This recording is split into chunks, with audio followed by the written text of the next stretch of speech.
치유하는 하나님밖에 없는 줄로 믿습니다. 출애굽기 15장 26절 성경 말씀을 보게 되면 나는 너희를 치료하는 여호와라 그랬어요.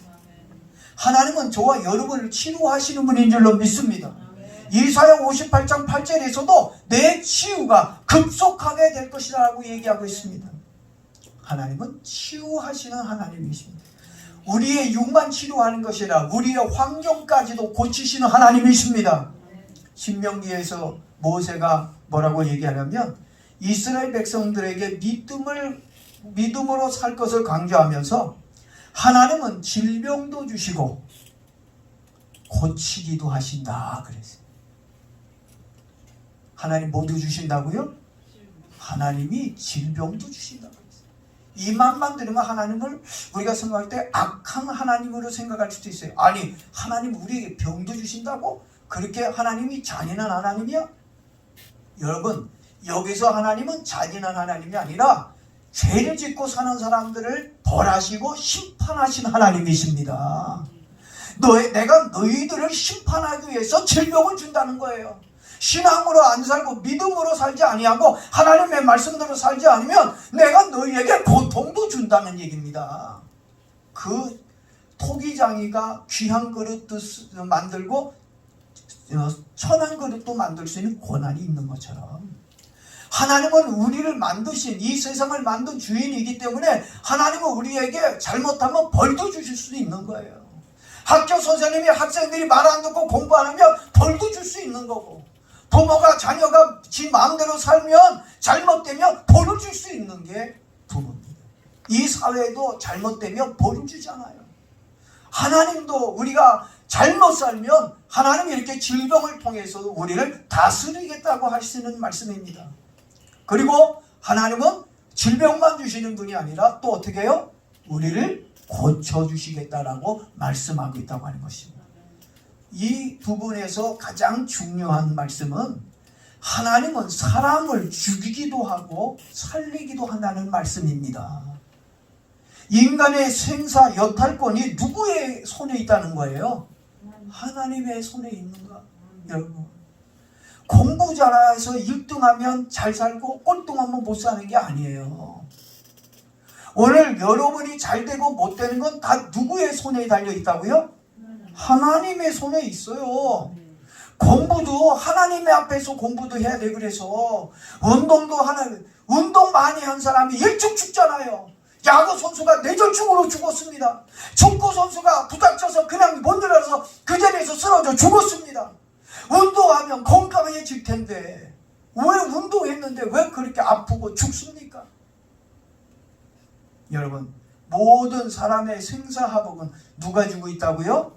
하나님이 주고 있어요. 운동 안 해도 건강하게 하나님 잡아주시면 오래 살 수 있는 거고, 아무리 운동 많이 해도 좋은 거 많이 먹어도 하나님의 질병을 허락하면 그냥 병 걸려서 죽을 수밖에 없는 게 우리의 무능한 인생입니다. 사람의 생사가 정치와 과학에 있는 거 아닙니다. 아멘입니까?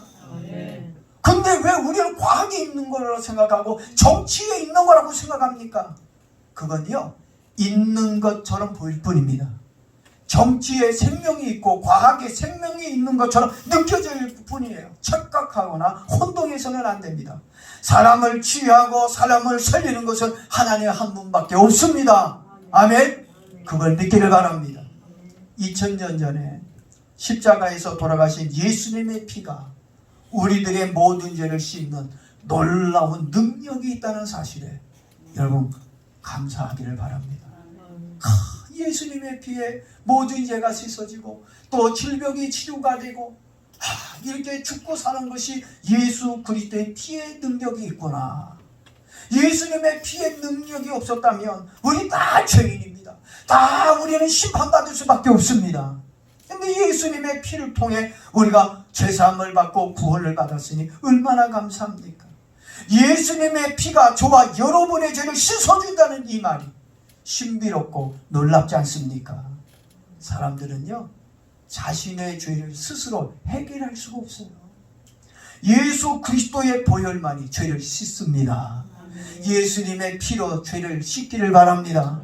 예수님의 피가 아니면 죄 씻음을 얻을 수 없다라고 분명하게 성경은 얘기해 주고 있다고 하는 겁니다. 그렇다면 2000년 전에 죽으신 예수 그리스도의 피가 어떻게 나와 나의 죄와 인류의 죄를 살 수 있는가? 여러분 히브리 9장 22절에 보니까 이렇게 얘기합니다. 율법을 쫓아 거의 모든 물건이 피로써 정결케 달하니 피 흘림이 없이는 사함이 없다. 뭐가 있어야 죄사함을 얻을 수 있다고요? 피. 하나님이 성경에 율법에 피 흘림이 없으면 사함이 없다라고 만들어 놓았어요. 그래서 구약의 사람들은 짐승의 피로 죄사함을 받았어요. 죄를 짓게 되면 짐승을 잡아다가 짐승의 피를 제단에 뿌리고 이제 제사를 지내서 하나님께 죄 용서를 받았어요. 근데 안타깝게도 짐승의 피는 이대성이야. 네? 영구적이지가 못해. 내가 또 죄를 짓게 되면 사람이 살면서 죄 안 짓습니까? 죄를 짓게 되면 또 어떻게 돼요? 또 성전에 찾아가서 잡아서 짐승의 피를 가지고 제단에 뿌리고 짐승의 제물을 드려서 하나님께 죄사함을 얻었어요. 계속해서 그게 반복이 되어진다고 하는 것입니다. 그래서 하나님이 어린 양 되시는 예수님을 이 땅에 보내주시고 예수님을 십자가에 피 흘려 죽게 함으로 인하여 예수님의 피로 우리의 모든 죄가 씻어진 겁니다. 이대용이 아니에요. 예수님을 나의 예수님으로 영접하고 예수님의 피로 내 죄가 씻어지면 그 효과가 영원한 겁니다. 그래서 우린 예수의 피를 의지하는 거예요. 예수의 피만이 우리를 죄를 사하고 구원할 줄로 믿습니다. 이렇게 피를 흘려야만 하는 이유 두 가지가 있어요. 왜 예수님이 피를 흘려야 되는가? 첫 번째는 죄인이 죄인을 용서해 줄 수 없기 때문에 그렇습니다. 오직 하나님만이 인간을 구원하실 수 있습니다. 예수 그리스도가 하나님의 아들이 아니라 평범한 사람이었다면, 4대 성인 중에 한 분이었다면 그분은 우리의 구원자가 될 수 없습니다. 사람이 사람을 구원할 수 없다고 했잖아요. 모든 사람은 다 죄인입니다. 죄인이 죄인의 죄를 담당할 수가 없습니다. 예수님은 단순한 인간이었다면 구원자가 될 수 없을 것입니다. 왜냐하면 예수님도 자신의 죄값으로 죽어야 하기 때문입니다. 죄를 지은 사람이 죄를 지은 사람의 죄를 담당해 줄 수가 없습니다. 죄가 없는 사람만이 죄가 있는 사람의 죄를 담당할 수가 있습니다. 예수님은 인간의 몸을 입으셨지만 그분은 누구의 아들로 오셨다고요? 하나님의 아들. 뭘로 잉태되셨어요? 성령으로. 예수님이 사람으로 오신 거와 우리가 사람이 된 거와 질이 달라요. 우리는 부모님의 유전 인자를 통해서 죄를 가지고 죄의 유전을 가지고 우리 태어났지만 예수님은 사람의 유전 인자로 태어난 것이 아니라 단순하게 여자의 몸만 빌렸을 뿐이지 성령으로 하나님의 능력으로 죄 없이 잉태되어 이 땅에 사람으로 오셨습니다. 그래서 그분이 저와 여러분의 죄를 어떻게 해요? 담당할 수 있다고 하는 것입니다.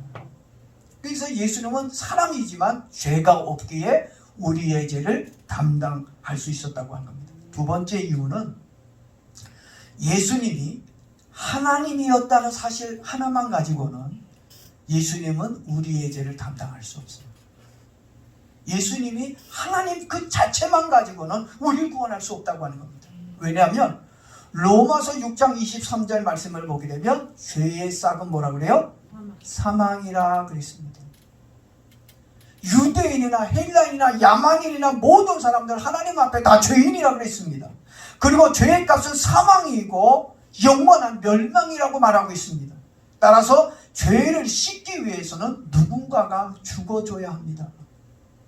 죽음이 아니면 죄를 씻을 수가 없습니다. 그래서 에베소 2장 1절에 너희의 허물과 죄로 죽었던 너희를 살렸다 그랬습니다. 누군가가 우리의 죄를 위해 죽었을 때 죄가 없어지는 겁니다. 근데 아무나 죽었다고 해서 죄가 없어지는 게 아니에요. 그냥 사람이 나를 대신해서 죽는다고 해서 죄가 없어지는 거 아니라 그랬어요. 왜? 모든 인간은 죄를 가지고 있기 때문에 그렇습니다. 그러면 죄 없는 누군가가 죽어야 되잖아요. 그래서 예수님은 누구로 오셨다고요? 하나님의 아들로 이 세상에 오셨어요. 예수님의 육체를 잊지 않고 하나님 자체로만 오셨으면 우리를 구원할 수 없었다고 하는 것입니다. 왜? 죄를 짊어져야 되고 우리의 죄를 담당해야 되는데 예수님이 하나님 그 자체만 가지고는 우리의 죄를 담당할 수가 없다고 하는 겁니다. 우리와 똑같은 육체를 가지고 있어야 사람이 사람의 죄를 담당할 수 있는 거예요. 그래서 예수님이 저와 여러분의 모든 죄를 다 십자가에서 담당했습니다. 그래서 그 예수님의 피로 우리의 죄가 씻어진 줄로 믿습니다. 그래서 로마서 6장 10절에 보니까 그의 죽으심은 죄에 대하여 단번에 죽으심이요 그의 살아심은 하나님에 대하여 살았다라고 얘기해 주고 있는 거예요. 그래서 예수님의 피가 능력이 있는 겁니다. 그 예수님의 피에 죄 씻음이 있고 치유가 있고 마귀의 세력을 물리칠 수 있는 권세가 있다고 하는 것입니다. 요한일서 1장 7절에 보니까 그 아들 예수의 피가 우리를 모든 죄에서 깨끗하게 할 것이요. 오늘 중요한 건 오늘 예수님의 피를 여러분이 의지하느냐, 예수님의 피를 믿느냐 중요한 겁니다. 예수님의 피를 의지하고 예수님의 피를 믿습니까? 이 피가 나의 죄를 씻을 걸 믿습니까? 이 예수님의 보혈의 능력을 의지합니까? 예수의 보혈. 여러분 애굽에 그 장자리 양이 내렸을 때 6월절 날 문설주에 뭐를 바르라 그래요? 뭐를 바르라 그러죠? 무슨 피요? 아무 피나 갖다가 돼지 피 바르고 다른 피 바르면 안 돼요. 짐승의 피인데 누구 짐승의 피요? 그것도 비둘기 피요? 양의 피요. 양을 잡아다 어린 양을 잡아다가 좌우 앞뒤에다가 피를 발라. 결국 그게 보니까 위아래 바르니까 결국 뭐가 돼요? 십자가야. 예수님의 십자가의 피, 예수님이 나를 위해 흘린 그 보혈의 피, 이 피만이 우리를 살리는 거예요. 그 고센 땅에 어린 양을 잡아다가 문설주에 피를 발랐던 이스라엘 사람들은 하나님께서 어린 양의 피로 그들을 덮어주심을 인하여 죽음의 사자가 지나가더라도 그들을 지켜줬습니다. 예수의 피가 있으면 코로나 전염병 지켜주실 줄로 믿습니다. 하나님의 아들 예수님의 피가 우리의 모든 죄를 깨끗하게 주신다고 했습니다. 오늘 여러분의 심령에 예수의 피가 있기를 바랍니다. 내가 예수님의 피의 능력이 믿어져야 그 능력을 경험하고 사는 거예요. 예수님의 피의 능력을 모르면, 그 믿음이 없으면 절대 그 예수님의 보혈의 능력, 축복을 여러분이 경험할 수 없습니다. 예수 보혈의 능력을 경험하기 원합니까? 그 보혈의 능력이 여러분의 삶 속에 일어나기를 원합니까? 그렇다면 여러분들이 예수의 보혈을 경험하기를 바랍니다. 그분의 능력을 믿길 바랍니다. 이 세상은 사단의 그 세력 속에 들어가 있습니다. 어둠의 세력이 지금 우리들의 마음을 어둡게 하고 답답하게 합니다. 공기가 나빠져 보세요. 공기가 탁해지면 숨을 쉬기가 되게 부담스럽습니다. 몸도 안 좋고 머리도 찌끈거리고요. 공기가 안 좋으면 심령이 마음이 쪼여들고 답답합니다. 공기가 맑고 좋은 데 가면요, 몸도 마음도 머리도 어떻게 해요? 다 상쾌해져요. 아팠던 것도 어떤 거래요? 나 여기 왔었는데 늘 머리 아팠는데 언제 머리 아픈 것도 없어지고 답답한 것도 없어지고 잠도 잘 자고 소화도 잘 되고. 아멘이 없는 거 여기 늘 어둠에 살아야 될 것 같아. 어떤 사람 그래서 난 앞으로 난 이런 공기 좋은 데서 살아야 될 것 같아. 나 이런 강원도에다가 물 좋은 데다가 좀 땅을 좀 사놓고 집도 짓고 여기서 살고 싶어.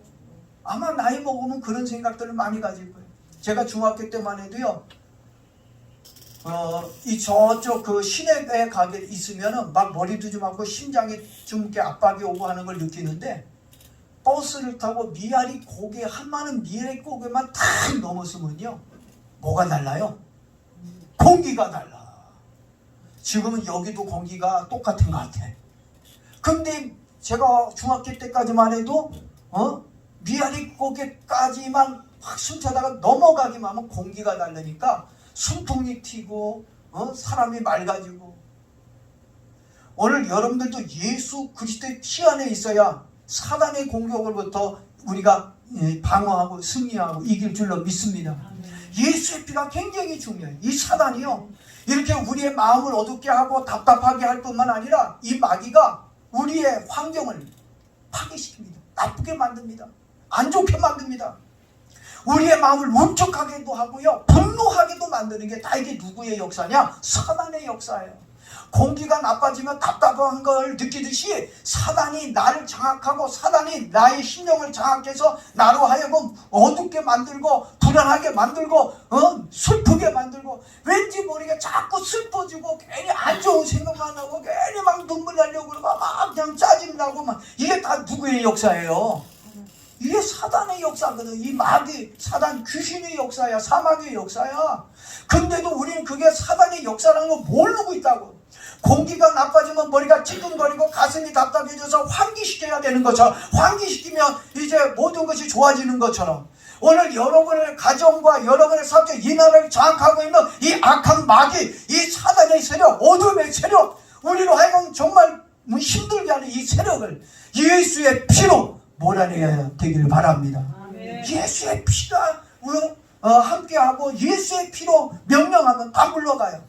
그래서 여러분 마음이 자꾸 두려움이 오고 살고 싶은 마음도 없어지고 자꾸 죽고 싶은 마음이 생긴다면 누가 신방 온 거예요?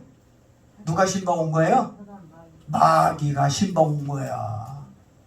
그래가서 계속 마귀가 신방 와서 마귀가 갖다 주는 생각을 아이고 죽고 싶어, 이번에 자꾸 이렇게 슬퍼하게 만들고 마음에 심란함을 주고 짜증나게 하고 죽고 싶은 마음, 이게 전부 다 사단이 갖다 주는 겁니다. 근데 우린 그걸 자꾸 그 사단이 갖다 주는 걸 모르고 자꾸 그냥 죽고 싶어, 아이고 힘들어, 괴로워, 아이고 술이나 먹자, 이러고만. 그러니 사단의 지배에서 못 벗어나는 거예요. 그 사단의 지배에서 벗어나려면 공기를 환기시키는 것처럼 오늘 여러분 마음 안에서 역사하는 이 어둠의 세력을 예수의 피로 물리치기를 바랍니다. 예수님이 귀신을 쫓아냈잖아요. 사단아 물러가라. 오늘 여러분들도 예수의 이름과 예수의 피를 의지하고 사단아 물러가라. 내 마음에서 약한 마귀야 물러갈지어다. 불안아 떠나가라. 조주야 떠나가라. 죽고 싶은 마음은 다 이 시간에 떠나갈지어다. 내 마음에 성령의 빛으로 충만할지어다. 예수의 피로 충만할지어다. 질병도 예수 이름으로 명하노니 질병아 떠나가라. 가난아 떠나가라. 질병아 떠나가라. 나사렛 예수로 물러가라. 예수 이름으로 명령하고 믿음으로 예수의 이름을 의지하고 예수님의 보혈의 능력, 치유의 능력, 사죄의 능력, 사단을 결박하는 능력이 있음을 믿고 우린 예수 그리스도의 이름으로 예수의 피로 명령해야 될 줄로 믿습니다. 이 사회도 예수의 이름으로 명령해야 돼요. 교회 법을 만들고 폐쇄시키는 법을 만들고 악한 법을 만드는 자들이 예수의 이름으로 물러갈지어다. 떠나가라. 예수 이름으로 명령해야 됩니다. 근데 명령하라고 했더니 어떻게 해요? 그러나 여러분 믿음으로 하나님의 말씀에 의지해서 예수 그리스도의 이름과 예수의 보혈로 명령하면 예수님의 이름 앞에 모든 만물이 다 어떻게 해요? 복종한다고 그랬습니다. 예수의 이름 앞에, 예수의 피 앞에 모든 만물이 복종할 줄로 믿습니다. 두려워하지 마십시오. 염려하지 마십시오. 오늘 여러분 마음에 평화가 임할 때까지, 믿음이 임할 때까지. 근데 중요한 건 사람들이 한두 번 외치다 끝나. 마찬가지인 것 같아. 그래도 계속 답답해. 아닙니다. 하나씩 하나씩 물러가고 있는 증거입니다. 할렐루야. 믿음을 가지고 완전히 내 마음에서 뿌리채 뽑혀서 나갈 때까지, 이 사회에서 뿌리채 뽑혀서 나갈 때까지 믿음으로 담대하게 예수 그리스도의 이름과 예수의 보혈로 명령하고 물리치기를 바랍니다. 베드로가 그랬잖아요. 사단을 대적하라. 무서워하지 마십시오. 그들에게 끌려다니지 마십시오. 예수의 이름과 피로 명령하며 예수의 피의 권세가 여러분에게, 우리의 교회에, 이 민족에게 일어날 줄로 믿습니다. 아멘. 아멘. 입으로 하지 말고 뭘로? 마음으로. 아멘. 마음에서 믿음이 나오기를 바랍니다.